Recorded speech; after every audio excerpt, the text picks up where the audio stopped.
আসসালামু আলাইকুম everyone, welcome to জান্নাত কুকিং চ্যানেল। আজকে আমি আপনাদের সাথে শেয়ার করব খুবই মজাদার একটি পিঠা রেসিপি।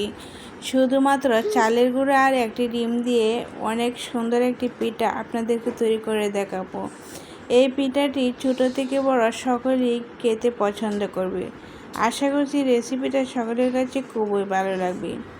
পিঠাটি তৈরি করার জন্য মিক্সিং বোলে নিয়েছি হাফ কাপ চিনি, নর্মাল তাপমাত্রার একটি ডিম, আর দিয়ে দিয়েছি হাফ চামচ লবণ, হাফ চামচ ইস্ট কিন্তু এর চেয়ে বেশি দেওয়া যাবে না, তাহলে পিঠার মধ্যে ইস্টের গন্ধ থেকে যাবে আর পিঠা খেতে ভালো লাগবে না। দিয়ে দিচ্ছি 3 টেবিল চামচ পাউডার দুধ, দিয়ে দিচ্ছি 1.5 কাপ ভিজা চালের গুঁড়া। আপনারা চাইলে শুকনো চালের গুঁড়ো ব্যবহার করতে পারেন।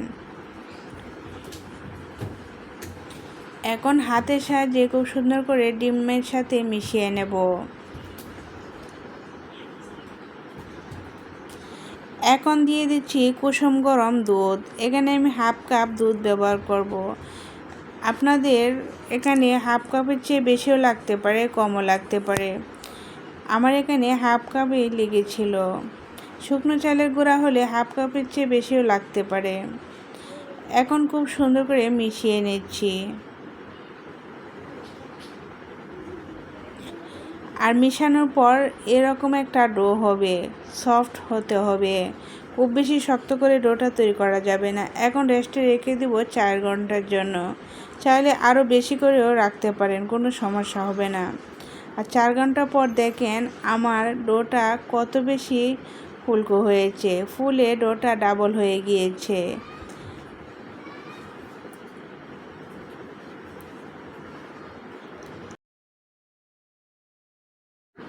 এখন এখানে দিয়ে দিচ্ছি 1/3 কাপ ময়দা। যেহেতু ডোটা অনেক বেশি সফট, তাই কিন্তু পিঠা তৈরি করা যাবে না, সেই জন্য ময়দাটা দিয়ে দিচ্ছি। ময়দাটা দিয়ে ডোটা খুব সুন্দর করে মিশিয়ে নিচ্ছি। আর এই ডোটা অনেক বেশি শক্ত করে তৈরি করা যাবে না, হালকা একটু সফট রেখে ডোটা তৈরি করে নিতে হবে। মাখানোর পর দেখেন ডোটা এরকম সফট হতে হবে। খুব বেশি সফট হলেও কিন্তু পিঠা শেপ দেওয়া যাবে না, আবার অনেক বেশি টাইট করে তৈরি করা যাবে না। এরকম সফট করে ডোটা তৈরি করে নিয়েছি। এখন হাতে অল্প একটু তেল লাগিয়ে নিয়েছি, অল্প একটু ডো হাতে নিয়ে পিঠা শেপ দিয়ে নিয়েছি। আমি এরকম ফিঙ্গার শেপ দিয়ে নিয়েছি, আপনারা আপনাদের পছন্দ মতো শেপ দিয়ে নেবেন। পিঠাগুলো ভেজে নেওয়ার জন্য চুলায় একটি প্যান বসিয়ে পর্যাপ্ত পরিমাণ তেল দিয়ে তেলটা ভালো করে গরম করে নিয়েছি। আর চুলার আঁচটা মিডিয়াম টু লোতে রেখে দিয়েছি। পিঠাগুলো বানিয়ে সাথে সাথে তেলের মধ্যে দিয়ে দিতে হবে। যেহেতু পিঠাগুলো অনেক সফট, তাই বানিয়ে রাখা যাবে না, সাথে সাথে তেলের মধ্যে দিয়ে দিলে পিঠাগুলো খুবই সুন্দর হবে। আর চুলার আঁচটা মিডিয়াম টু লোতে রেখে এই পিঠাগুলো ভাজতে হবে। চুলার আঁচ কিন্তু এর চেয়ে বাড়িয়েও রাখা যাবে না, আবার কমিয়েও রাখা যাবে না। বেশি বাড়িয়ে রাখলে দেখবেন পিঠার কালার চলে আসবে আর ভিতরে ভালোভাবে কুক হবে না। আর এই পিঠাগুলো কিন্তু খুবই মুচমুচে করে ভেজে নিতে হবে। যেহেতু পিঠাগুলো অনেক বেশি সফট, যতই মুচমুচে করেন পিঠাগুলো সফটই থেকে যাবে। সেহেতু আপনি পছন্দ মতো করে ভেজে নিতে পারবেন। আমি পিঠাগুলো মুচমুচে করে ভেজে নিচ্ছি।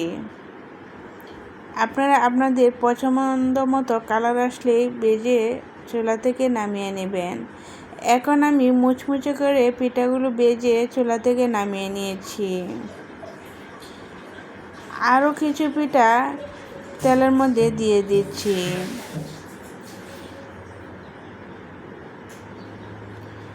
সেম প্রসেসে সবগুলো পিঠা ভেজে নেব।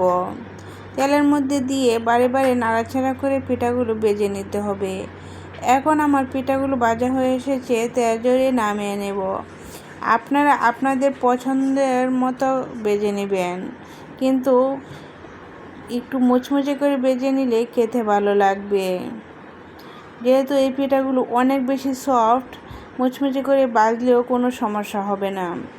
আর দেখেন পিঠাগুলো কত বেশি সুন্দর হয়েছে, কালারটাও খুব সুন্দর এসেছে। আর এই পিঠাগুলো কিন্তু ছোট বড় সকলেই খেতে পারবে। ছোট বাচ্চারাও খুব সুন্দর করে খেতে পারবে। এই পিঠাগুলো এতই ক্রিস্পি হয় আর অনেক বেশি সফট। আশা করছি রেসিপিটা সকলের কাছে খুবই ভালো লেগেছে। রেসিপিটা ভালো লেগে থাকলে একটা লাইক দিতে ভুলবেন না। আপনি যদি আমার চ্যানেলে নতুন হয়ে থাকেন তাহলে সাবস্ক্রাইব করে আমার চ্যানেলের পাশেই থাকবেন। আজ এই পর্যন্তই। আল্লাহ হাফেজ।